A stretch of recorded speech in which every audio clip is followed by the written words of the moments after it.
दोस्तों, उम्मीद है आप खैरियत से होंगे। दोस्तों, आज मैं जो वीडियो आपके लिए बना रहा हूँ वो बहुत ही इंटरेस्ट मालूमात है।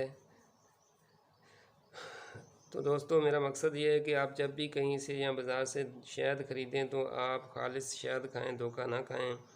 तो इसके लिए मैं आज आपको इसके खालिस होने का तरीक़ेकार बताता हूँ, जो बहुत ही सिंपल और इंटरेस्ट भी है, बहुत ही दिलचस्प है। तो दोस्तों, जब भी आप कहीं से बाज़ार से खालिस शहद ख़रीदें तो उसके लिए आपने बाकस लेनी है, उसमें से 1 या 2 तीली निकाल लेनी है। तो इसमें आपने शहद में इसको भिगोना है। यूँ इसको भिगो के अच्छी तरह हिला के, आपको नज़र आ रहा होगा। तो दोस्तों, आपने इसको थोड़ा सा साफ़ करके इसको जलाना है।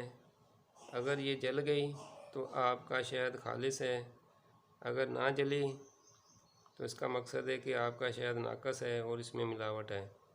तो दोस्तों, ये मैंने इसको भिगो लिया है माचिस की तीलियों को। अब इसको जलाने का अमल करते हैं।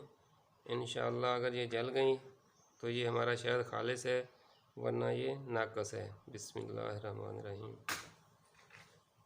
तो दोस्तों, ये शहद हमारा खालिस है। ये आपके सामने देखो, ये आग जल गई है।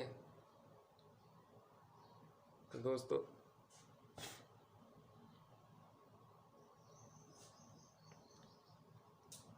आपको इसके खालिस होने का तरीक़ेकार बताना था। अब दोस्तों, एक छोटी सी रिक्वेस्ट है, हमारे इस चैनल तिलस्मी टोटके को अपना चैनल समझकर सब्सक्राइब कर लें और ये 2 मिनट की वीडियो लाजमी देखें, दोस्तों को बताएं और कभी हमेशा खालिस शहद खाएं, कभी भी धोखा ना खाएं। और मुझे इजाज़त दें। मुझे अपनी दुआओं में याद रखिएगा। अपना और अपने पड़ोसियों का ख्याल रखिएगा। अल्लाह हाफिज़।